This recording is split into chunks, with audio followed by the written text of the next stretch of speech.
We've both woken up to the same news this morning, bro, and that's Man City Champions League ban has been overturned. Manchester Yeah. City's Champions League ban has been overturned. But if you kind of look back at it, obviously this whole thing started back in February.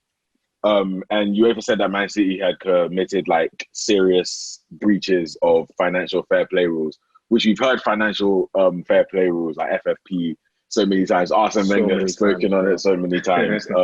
And obviously City, with all the money that they've got, I think everyone in the football world would have, put their hand up and said, yeah, I think they probably did at some point or another. But this morning, the evidence has come out that like the Court of Arbitrations for Sports ruled this morning that there was insufficient conclusive evidence that City breached fair play rules, which basically means City are more or less free to play in the Champions League. They haven't gone away scot-free though, because they have, I think for City, this aspect anyway, because they've been fined about 10 million euros, which is give or take about 8.9 million pounds. I think it's about 20 million euros less than what they initially were supposed to get fined for. Yeah, crazy. Yeah, so I mean, and if you look back, I'm sure you remember this morning we're even talking about the amount of lawyers that were rocking up to that. The video, I swear to you, yeah, it was like they brought their whole team with them. Like legit, there was like 30 man in that video. But I'm pretty sure you knew. I mean, at the time, both of us would have known that they would have fought tooth and nail. But 8.9 million. And they're free to play in the Champions League. But let me just find out your view. How big do you think this is for City to be playing in the Champions League? Obviously, they could have missed 2 years, but now they're free to play. As City as a team, how big do you think this is for them? I think obviously it's big for City in terms of keeping Pep. That's one thing, because obviously they're in the Champions League this season. They're playing really well. They're looking like they might head towards the semi-finals, finals. Definitely doing well. But I think in terms of the future, long term, this is really, really good for Manchester City as a club. But I think it's having a much bigger impact on the other teams, because it's almost like, where do these clubs put their trust in when it comes to these type of things? Because you take a team like City, and I'm going to read a quote to you that I read off BBC. You take a team like City, and they have a lot of power, a lot of money, a lot of recognition. In situations like this, it's almost like they give teams like that leeway. Like in this article done by BBC, it said, City said the decision was validation of the club's position and the body of evidence that it was able to present. In my head, I'm thinking to myself, what evidence? You broke the rules. I'm pretty sure that at the start of every season, UEFA are like, these are the rules, if you breach them, these are the consequences. And the fact that a team like Manchester City have broken the rules, or UEFA said, okay, cool, this is what's going to happen to you. And then this court has now said and overruled the punishment. And I'm just like to myself, if it was a team like Wolves, Sheffield United, Aston Villa, would they get the same treatment? Would this case even be taken to court? It's definitely true. But as I said, I fully agree with you. I mean, even this morning, when my brother came into the room, I knew around about 9:30 they were going to give the ruling. But when my brother came in, at the time I was watching a few different videos on YouTube and just sort of like chilling a little bit. And then my brother came in and said, well, it looks like they've literally just swept it under the carpet. And I think even in terms of that quote, it looks like, and that's exactly why I agree with you, because it looks like it is just that. And some of these smaller teams or other teams in the league who perhaps don't have as much money as Manchester City probably would not have gotten away with any aspect of it. And it's been, if you think about it as well, it's been dragged out for a very long time. We've been talking months. And City spent about, as we said before, about 30 million on lawyers to fight this. And I think that aspect alone shows you how important the Champions League is, or Champions League places for 100%. Anyone in the top four. And that's why I think they fight so hard to get into that competition, because there's money involved, attraction involved in terms of the kind of players that you can bring in. But yeah, I mean, I fully understand you, and I fully agree with you, because it did come out this morning as well. I was listening on Sky News and they mentioned that, City fought their case that the whole thing that was brought up against them was based on, you know, hacked emails and all that kind of stuff. So in all, it just kind of seems like they just kind of so dodgy. It's like they had so much fire and they just threw water over it. That was it. Like I remember you were saying earlier that it just sounds like City might have handed them a brown envelope. Yeah, a couple of brown envelopes or slips. brown envelopes. Like we can make all this. We could. Even with UEFA, yeah, they must be looking at this like, we put these rules in place. They must have liaised, you know, beforehand with the Court of Arbitration for Sport, saying these are our rules. This is what we want to put in place. And the guys from the court must have been like, all right, this is cool. Go ahead, do your thing. So when a team now breaks these rules, yeah, you're thinking to yourself, all right, UEFA have made their decision. This is where it should stand. But no, a team like Manchester City is able to go to the court and they just overturn it just like that. You know, they're even talking about UEFA going now. They're taking this case to court. How can a team that put the punishment in place in the first place now have to go to court themselves to try and overturn a decision that was made by them? Yeah, you know, it's crazy, bro. It's a crazy thing. Money talks. At the end of the day, money definitely talks, money bro. Talks. We're in a sport now that is you know, give or take, unfortunately, is dominated and ruled by money. So at the end of the day, money talks. And fair play to City. I think it's huge for them because I kind of look at it and I think of even players like, let's say, players who are doing well. Kevin De Bruyne is possibly having, you know, he's been amazing since he's been at City, but he's probably having one of his best seasons over the last 2 seasons. And I'm sure he'd want to keep the momentum going. And especially to showcase your talent on such a big stage like the Champions League. And for them to miss out on the Champions League, if that had been the case for 2 seasons, you have to argue that would Kevin De Bruyne want to stay at City and not play the Champions League for 2 seasons? I think even someone like Raheem Sterling as well, showing amazing numbers this year, scored a hat-trick at the weekend. It's brilliant for him. And they'll be happy with it. At the end of the day, as I said, it's good for attraction to bring more players in, but also the players they've got now, they get to keep because they get to stay in that competition. So yeah, at the end of the day, money even come in to improve that team now, man. I'm just like to myself, bro, they're beating everyone. Since the restart, they've just been dominating, man. You know what I mean? But go on. Now, I was going to say, it's going to have a massive effect on the teams that were trying to fight for 5th and 6th. You know, there was a lot of talk going on around 5th place getting the Champions League. And let's just say Man United finished 4th and won the Europa League. That means that that could have then moved to 6th, you know? There could have been a lot of leeway for these teams that are trying to fight, like for example, Arsenal, Tottenham, Sheffield United, Wolves. But now they've just been, with this news, they've just been like, they're probably thinking to themselves, man, I wish that we accumulated much more points before the restart, so we weren't in this position before. But it's kind of harsh, but yeah. It was a hope at the end of the day. I think at the very beginning when it came out, I think every single team, I don't think everyone banked their hopes on City actually being out of the Champions League for that long, because I think every single team knew that they were going to fight it. Every single team that they were going to fight tooth and nail to protect themselves from going out of the Champions League.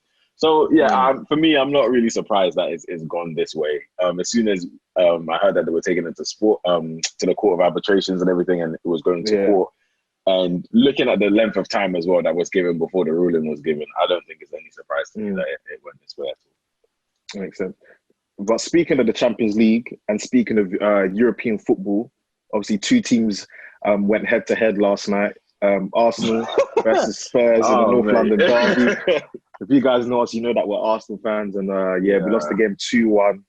But want to focus on Aubameyang, of course, because I think he's a really important player to talk about right now, because obviously Arsenal's chances of now qualifying for Europe are even more damaged, not even just by the loss yesterday, but by obviously the news that Manchester City will be in the Champions League next season. Where does that leave him in terms of his contract and staying for Arsenal? Does he even want to stay now, you know? I mean, look, for me, I've been a big fan of I'll say progress. A lot of people will argue with me on that, but give or take, my opinion is that Arsenal have made progress since Arteta took over.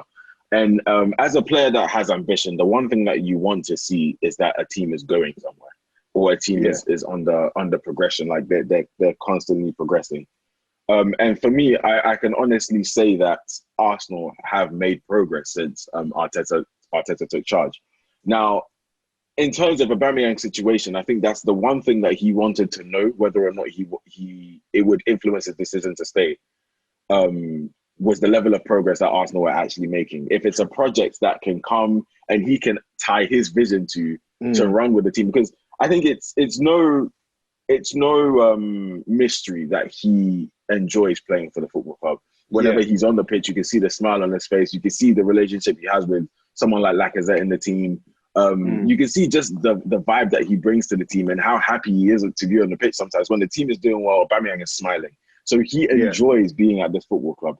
But at the same time as well, you have to think about it and see that his age of, 31 years of age, knocking on a bit now. And, as we've said, this is going to be his final, at that age, his final big contract. If any moment he was going to make a big move that was going to influence the rest of his career, it would be now. So at the end of the day, I think a big thing for Aubameyang would have been whether or not Arsenal are traveling in the right direction. And having someone like Mikel Arteta who's coming, and I'd say that the level of football has changed, the belief system has changed. I think it's a big, big indication to say that, yes, I think he will stay. And we were talking about this earlier, but I'm going to include the video in this, and I want all of you guys to see it as well, because both me and Sam had different reactions to the video. Yeah. But it was a video that was captured on Willie Aubameyang's brother's Instagram, and he was doing an Instagram live, and someone basically commented into the comment section of the live and said, "Blink if you'll sign a new contract at Arsenal." Now, Aubameyang's actions after, I personally think he did see the comment and reacted in a certain way. Sam thought a little bit differently. But he, did an action that would indicate that he had seen the comment and he was basically reacting to the comment. So I'm just going to show you that video right now, and we'll see what you guys think about it. Whatever you think about it, just put it down in the comment section down below. If you think that, it was a reaction towards a comment he had seen, or if it was just a coincidence and that's what happened, we'd like to know. Bon, encore les maillots et beaucoup là. Vas-y, gros, à plus tard. Enfin, comment ça, plus tard? Attends, je rentre pas avec toi. Carrément, je raccroche à l'église. Attends, poteau. Attends, poteau. But what do you think? Do you reckon he's gonna sign? Or... I think he will sign, but not based off that Instagram live video. But I think he will sign, but mainly because even though he's a quality striker and he can play in any team, I'm just like, who needs him right now? I'm thinking to myself, I don't see him going to the likes of Real Madrid or Barcelona. I don't see, Conte trying to bring him into Inter Milan. It just seems like right now in his career, Arsenal's the best place to stay. Especially, obviously, Arsenal's such an unpredictable club. We actually don't know whether the board will back Arteta this year. We thought we were going to get Mourinho as manager last year, but they managed to listen to the fans and brought in Arteta. Most of the fans wanted Arteta in, and we got Arteta in. So maybe with Arteta's influence, and they can see what he's done with the team, that we can bring in more players this summer, and then that can convince Auba, you know what, we haven't got Champions League football or Europa League football this season, but we can do well domestically. I will stay. I will sign on maybe if Auba wanted to sign on for 2-3 years, I'd take that, man. It doesn't have to be a 5-year deal. 2-3 years, by all means, I'd take that. It's better than nothing. There's news as well that has come out over the last couple of weeks. I'm not too sure if you've seen that he has requested for a pay rise to get £250,000. Do you think that's fair? Give it to him. Give him anything he wants. If he wants his own box, give it to him. I don't really care. If Ozil's allowed to be on 350k a week and sit at home and invite friends and that to his house to chill and drink, then by all means, Aubameyang is allowed to have 250k and play some Fortnite as well. If he wants to miss a game on the weekend, it should be by his own rules, bro. Yeah, no joke. Yeah. Obviously, Arsenal's a difficult. They always have a history of being a difficult club to negotiate with. So I'm not too sure what's going on behind the scenes, but they got the Saka deal done, Martinelli deal done. Come on, one final deal, let's get it done. Huge deals. But I mean, it's Another thing to look at Arsenal in a grander scheme of things, though, you know, I think at the present moment in time, one thing at this present moment in time, anyway, one thing that I've always said is just that the Arsenal fan base is just it's very impatient, and as I've said, I've got my own, you know, view on the fan base and the way they are and everything, and how, you know, everything's going well and everyone will be cheering 1 minute and all of a sudden we hit a bump in the road, which is bound to happen because I keep saying that you need to remember that Arsenal are a team in transition. Nothing will change overnight.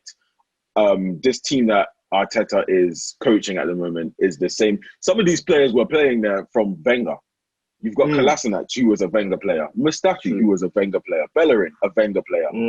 Aubameyang and Lacazette, Wenger players. Like, they've been there since coming towards the end of Arsene Wenger's tenure and still played under Arsene Wenger anyway.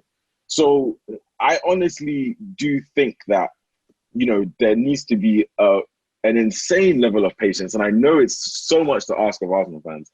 But at this present moment in time, as we said, for Aubameyang especially, I think he has really, really identified and tied himself with Mikel Arteta's vision. And I honestly feel like if there was no vision and he was anxious to leave, you will see it in the performances on the pitch. If he really wanted to leave, like, if you think, maybe you'll say it's two different mindsets anyway. But if you look back at Alexis Sanchez coming towards the end of his time at Arsenal, you could see the level of frustration. You could see he wanted to leave. You could see he wasn't even given 100% on the pitch anymore. But you can still see that Aubameyang is still smiling. When he goes to training, he's enjoying himself. So I think he really has tied himself to the vision that Arteta is trying to present. And that's exactly what I think he's running with. And I personally do think he'll sign. I do think he'll sign. I definitely agree with you as well in terms of him being tied to the club and Mikel Arteta's vision, because even outside of Arsenal, you know, on social media, he's always following like these Arsenal influencer pages and commenting, you know, like if there's a birthday post about him, he'd type in and say, thanks guys, you know, appreciate that. I've seen comments from him saying, oh, sorry about the loss today. You know, not every footballer does stuff like that, you know, and you can see that he genuinely does care about the fans. But stay in North London, bro, man. We need you. We need you. To be honest, if he stays, I think we should talk about another player that if he stays, he most likely definitely will be playing with because he's here for a few years as well. In Nicolas Pepe. Now, that's, again, an Ivorian winger that's been at Arsenal. This is his first season, of course. And do you know what? I find it interesting. This is another one, even if you look at Arsenal, again, as I keep mentioning, the Arsenal fan base, and certain football fans in general that have had the mind to criticize Pepe quite a lot. And to some extent, I think I can understand why they do it. Not so much that he's a rubbish player, but I think it's the price tag of 72 million. I think a lot of people expected amazing things. But at the end of the day, me personally, I don't know what you think, but me personally, when I look at it, I see a guy who has come into a completely new league, playing under a completely new manager, playing under a completely new system. And even at the time, obviously, he came in and again, he started with Unai Emery and now he's transitioned and played under Freddie Ljungberg and now he's transitioned and played under Arteta. But me personally, bro, when I look at his stats, I don't think he's done too poorly this season. Hit me with the stats. For his first season. So I decided to look at, you know, Pepe and Adama because obviously Adama is people who, someone that everyone's been ranting and raving about. He is an amazing player, don't get me wrong. A perfect blend of pace, skill, strength. We've both said that, you know, his finishing needs a lot of work. But looking at, you know, Premier League appearances, Pepe's made, 28 appearances this season. He scored 5 goals and assisted 6. Adama has made, in total, in terms of Premier League appearances, 100. He scored 5 goals and assisted 12. And that's bad. It's not, I mean, he hasn't got amazing numbers. Don't get me wrong. There's also influence in the game that you can think about. But if you talk about goals and assists, Pepe in his first season, you know, I think that's a very, very nice and steady way to start the season or to start your time at a new club, especially in the sense that his numbers aren't too poor. He has been influential in games clearly because he's producing certain numbers in terms of goals and assists. And again, I think it's again the problem of people being too impatient and not allowing the player to grow under a completely new system. And again, forgetting that we've changed managers 3 times. And I'm pretty sure all 3 managers would have had a different way of wanting them to play. Exactly. I think even in this situation, you have to kind of feel sorry for Pepe, because one, he didn't ask Arsenal to pay £72 million for him. You know, these players don't come out and say, this is how much I'm worth. This is what you should pay for me. You know, it's Arsenal that chose to pay that amount, and Lil wanted it, and that was the deal that was agreed. You know, he's coming in from another league. A lot of people trash the French league. You know, they say a lot of bad things about it.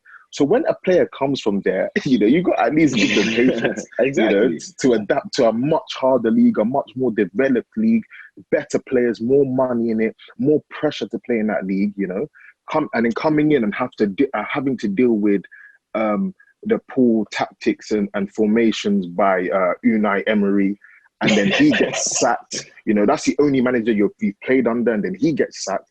You now have to try and adapt with Freddie Ljungberg, who has no managerial experience. You know, he's pretty much getting the hang of things whilst the weeks are going on, having to deal with that.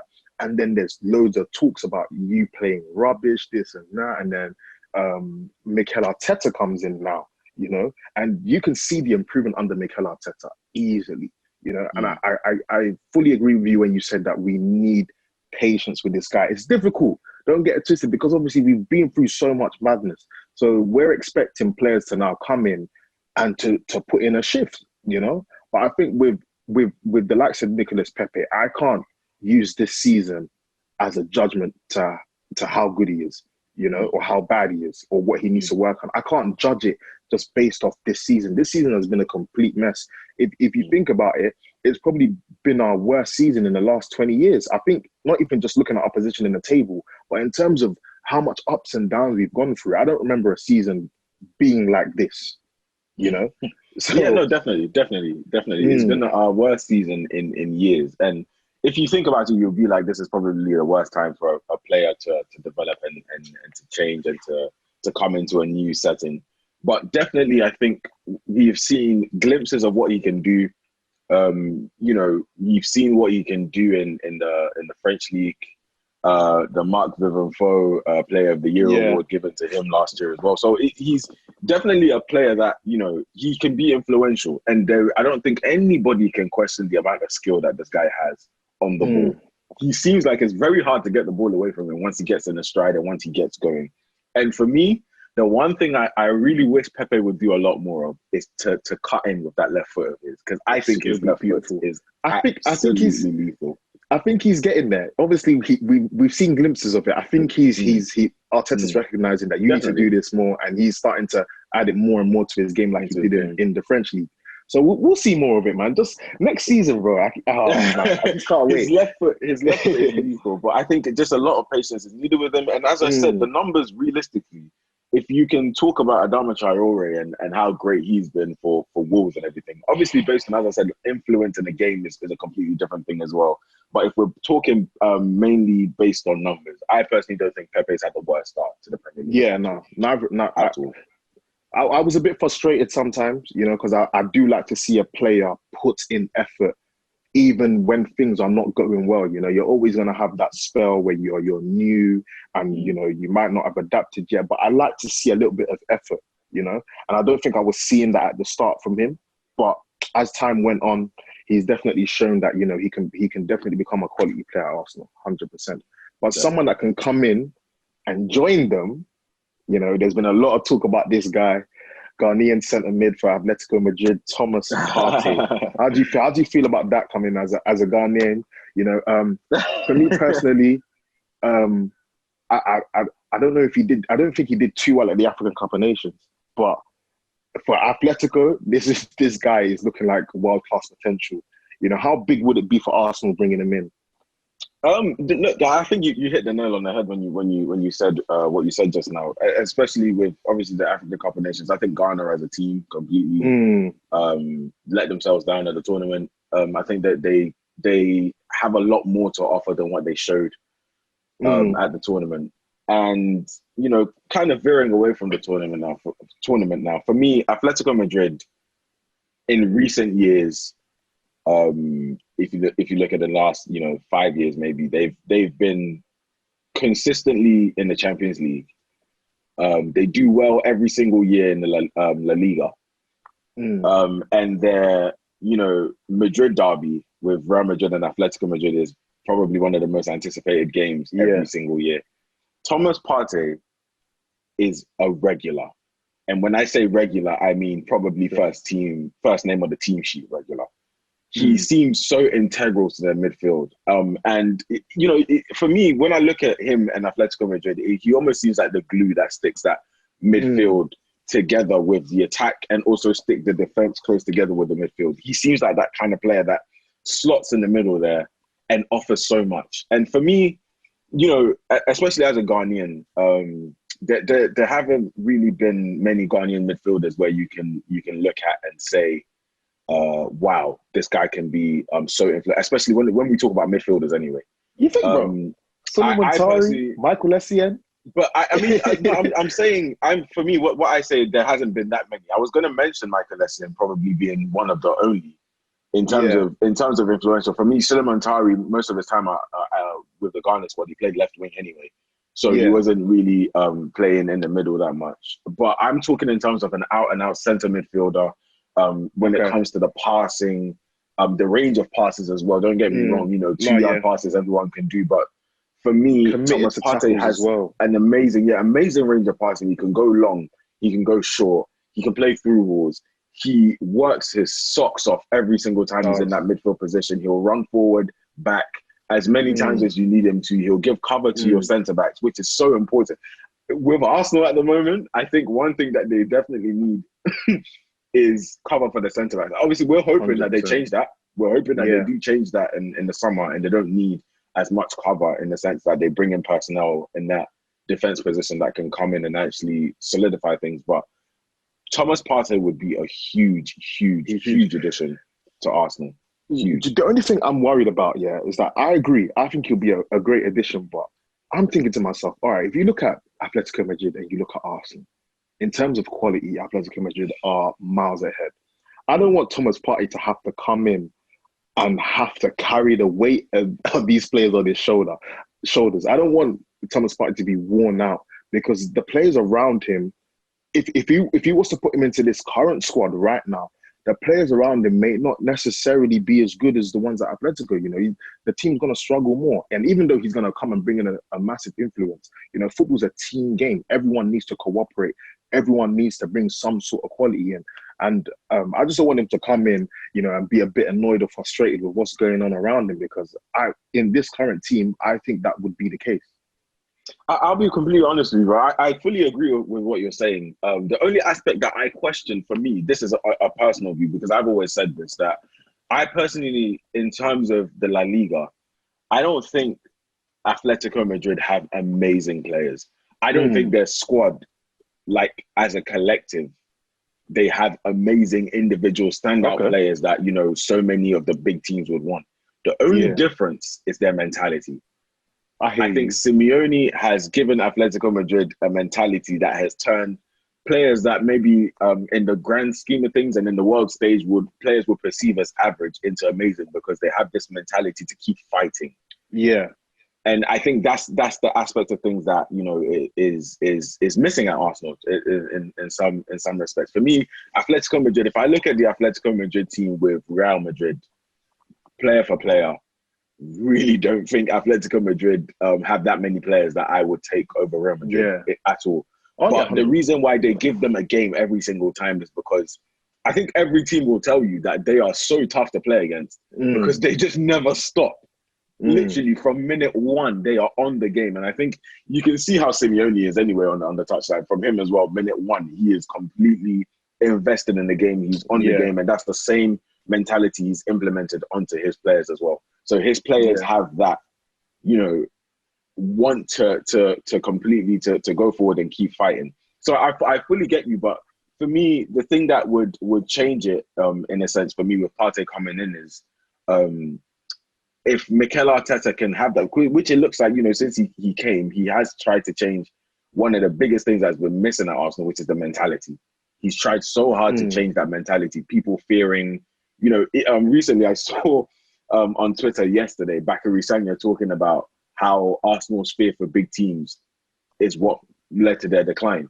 Yeah. So an ex-player of Arsenal is actually saying, someone that's fully admitting that we feared big teams. We were scared to play big teams. But if you talk to, Simeone with Atletico Madrid, he'll probably tell you he doesn't really care who they play.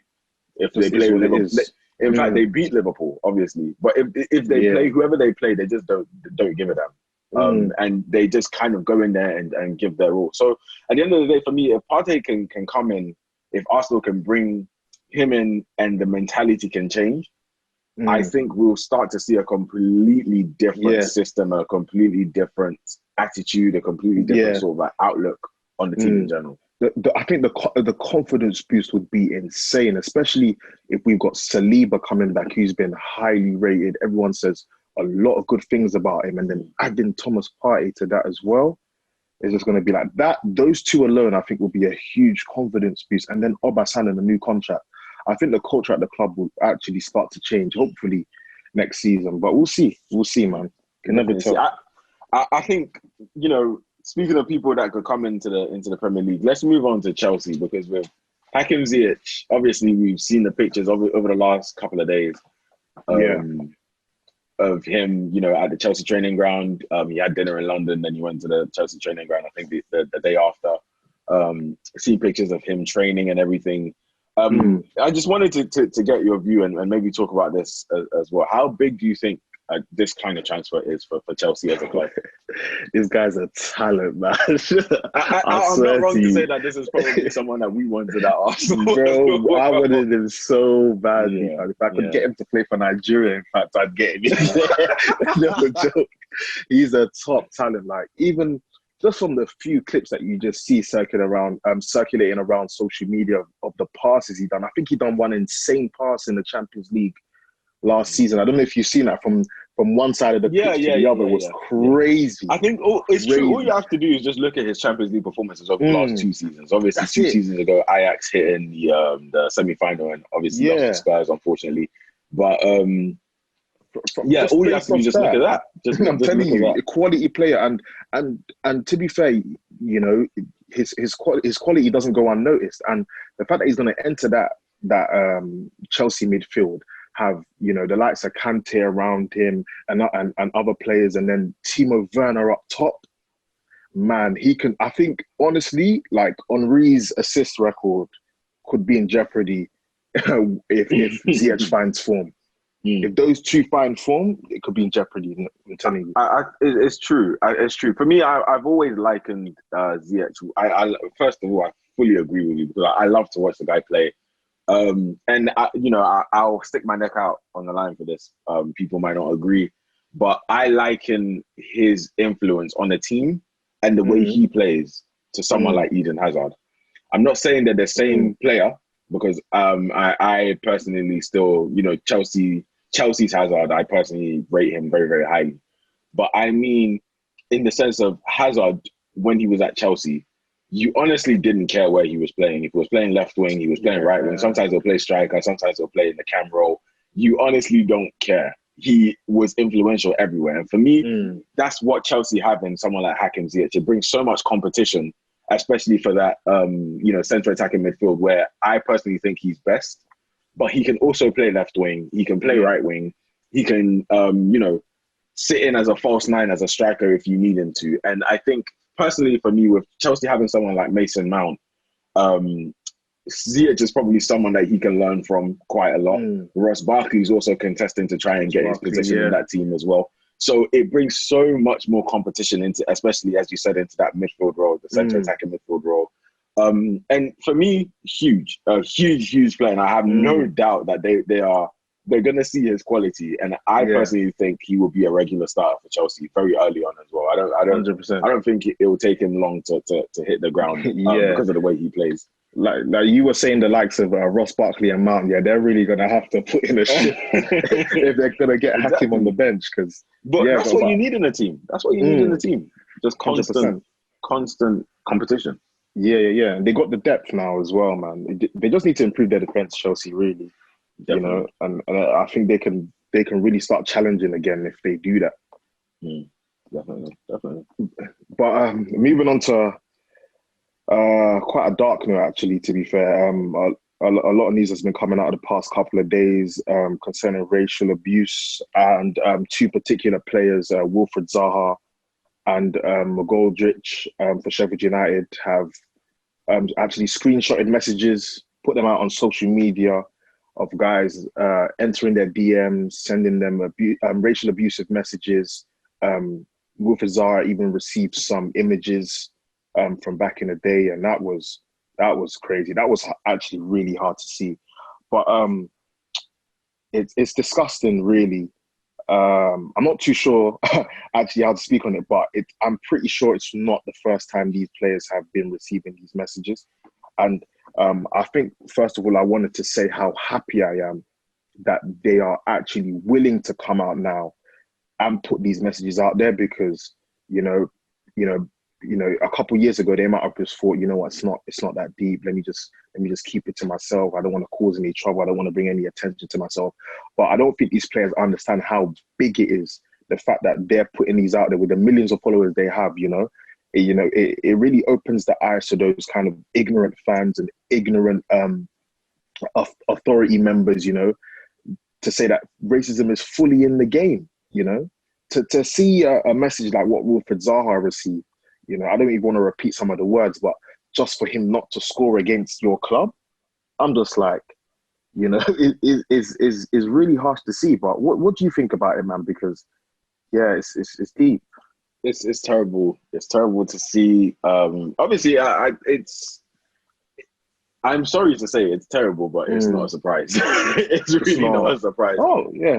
I'm not going to sit here and say, wow, that's the last thing I expected, because quite frankly, if you look at what's been happening over the last couple of months, in terms of racism, it's everywhere.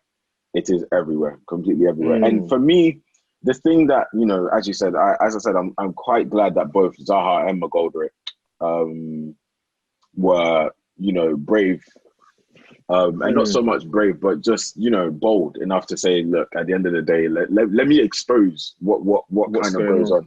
A lot of people think racism is something that is sectioned to just maybe one part of the world, one's place in the world, or someone saying, "Oh, I'm not racist. I've got tons of black friends." It goes so much deeper than that. And for me, the thing that speaks out to me, and I also hope that the police who have, if you look back at Wilfred Zaha's one obviously happened a day ago, but. It was literally a day apart from each other. Wilfred Zaha's one take place, and then the next day McGoldrick gets something like that as well. And with Zaha's one, apparently a 12-year-old was apprehended for that. That's insane. Now, the thing about that for me is I don't want the police to look at that and be like, oh yeah, boys will be boys. He's a young lad, and just give him a slap on the wrist. For me, the thing that I would look at is, if we're really gonna eradicate stuff like racism, we need to stop looking at the smaller, more obvious picture that he's a kid and he's 12. I'm gonna start looking at his parents, because he got that outlook and what he's doing from somewhere. And even if it's not his parents, there's other things that you can look at, relatives and schools, exactly, that have maybe fed him to that extent to come out with things like that. So if you look at something like this and say he's a 12-year-old, we'll let him go, we'll just let him know that what he did was bad, you're not killing the problem at the root at all. Yeah, you're literally just papering over cracks it again. And this is the thing, a lot of the guys that that have been throwing racist chants at football stadium stuff must have developed it from that sort of age. So if you just let it happen, this guy's going to end up coming to a stadium, and this is going to be an ongoing problem in 10 years, 10, 20 years. And we don't want to have to deal with this in 10, 20 years. That's why I think it's so important that these players just keep on exposing. Like, I think it was huge that Sheffield United tweeted that screenshot. I've not seen a club do it. It shows that this team is standing with their black players, with the black community, with their black fans, and showing that, this type of abuse is not acceptable anywhere. I think it was huge, and I think more clubs should be doing it, even if it's just quoting the tweet and saying, we're with you, Wilf, or we're with you, McGoldrick, you know, I think it's just so big because now these football authorities are going to really open their eyes and realize, you know what, we've been brushing this under the carpet for too long. This is happening so much because it's going to get to the point where, you know, and I hope it doesn't, you know, but it will get to the point where black players just don't want to play in England no more. Like, you know, we shouldn't let it get to that point.